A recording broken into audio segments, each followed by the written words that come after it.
சகோதரர் பக்தசிங் அவர்களின் ஊழியத்திலிருந்து விடாய் துணிக்கேற்ற வார்த்தைகள். பிப்ரவரி மாதம் 9ஆம் தேதி. நியாயாதிபதிகள் நியாயம் விசாரித்து வரும் நாட்களில் தேசத்தில் பஞ்சம் உண்டாயிற்று. ரூத்தின் புஸ்தகம் 1வது அதிகாரம் 1வது வசனம். இஸ்ரவேல் தேசத்தில் ஆவிக்குரிய இருள் சூழ்ந்த நாட்களில் ரூத் புஸ்தகம் 1வது அதிகாரத்தின் ஆரம்ப வார்த்தைகளை நியாயாதிபதிகளின் புஸ்தகத்தில் உள்ள இறுதி வார்த்தைகளோடு ஒப்பிட்டு பார்த்தால் அந்த நேரத்தில் தேசத்தில் நிலவிய நிலைமைகளை நீங்கள் நன்றாக புரிந்து கொள்ளலாம். அந்நாட்களில் இஸ்ரவேலில் ராஜா இல்லை. ஒவ்வொரு மனிதனும் தன் பார்வைக்கு சரியானதை செய்தான். தேசத்தில் பஞ்சம் ஏற்பட்ட போது நகோமியும் அவளுடைய குடும்பமும் இந்த தொல்லையிலிருந்து ஓடிப்போய் மோவாப் தேசத்திற்கு சென்றால் தங்களுடைய எல்லா பிரச்சனைகளும் தீர்ந்துவிடும் என்று நினைத்தார்கள். தேவனுடைய சித்தத்தை தேடும் எண்ணம் அவர்களுக்கு இல்லை. அவர்கள் தங்கள் பார்வைக்கு சரியானது எது என தெரிந்ததோ அதனாலே நிர்வகிக்கப்பட்டார்கள், ஆளப்பட்டார்கள். இன்றும் பணத்திற்காகவும் உலக செழிப்பிற்காகவும் பல விசுவாசிகள் தேவனுடைய பிள்ளைகளின் ஐக்கியத்தை புறக்கணிக்கிறார்கள். சில காலம் நகோமி மற்றும் அவளது குடும்பத்தோடு கூட எல்லாம் நன்றாக இருந்தது என்று இருந்திருக்கலாம். அவர்கள் பெத்லகேமில் இருந்ததை விட அதிகமான உணவு அங்கு கிடைத்திருக்கலாம். ஆனால் விரைவில் மரணம் குடும்பத்தில் வந்தது. 2 குமாரலும் சென்று மோவாபின் ஸ்திரீகளை மணந்தார்கள். நகோமியின் குடும்பத்தில் ஏற்பட்ட அனைத்து தோல்விகளுக்கும் காரணம் அவர்கள் தேவனுடைய ஜனங்களின் ஐக்கியத்தை வெறுத்து அவர்களிடமிருந்து விலகி சென்றதே என்பதை ஒருவர் எளிதாக காணலாம்.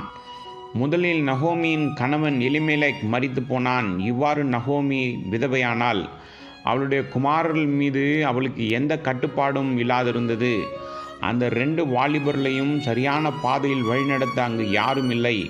அவர்கள் மோவாபின் பெண்களை மணந்தார்கள். நாம் தேவனுடைய பிள்ளைகளுடன் இருப்பதை விட நாம் தனியாக இருக்கும்போது தான் சோதனைகளுக்கு ஆளாகின்றோம். நாம் மற்ற விசுவாசிகளுடன் இருக்கும்போது அவர்களுடைய ஜெபத்தினாலும் ஐக்கியத்தினாலும் நாம் பலப்படுத்தப்படுகிறோம். இதனால் எதிரியின் உபாயங்களை எதிர்கொள்ள சிறந்த முறையில் ஆயத்தமாகிறோம். எனவே தேவனுடைய ஜனங்களின் ஐக்கியத்தை ஒருபோதும் புறக்கணிக்காதீர்கள். தேவனுடைய வார்த்தைக்கும் தெய்வீக கொள்கைக்கும் கீழ்ப்படியாமல் போவது நம்மை எப்போதும் நஷ்டத்தில் ஆழ்த்துகிறது. இந்த அந்நிய தேசத்தை விட பெத்லகேமில் அவள் நன்றாக இருப்பாள் என்று அவளுக்கு புரிந்தது.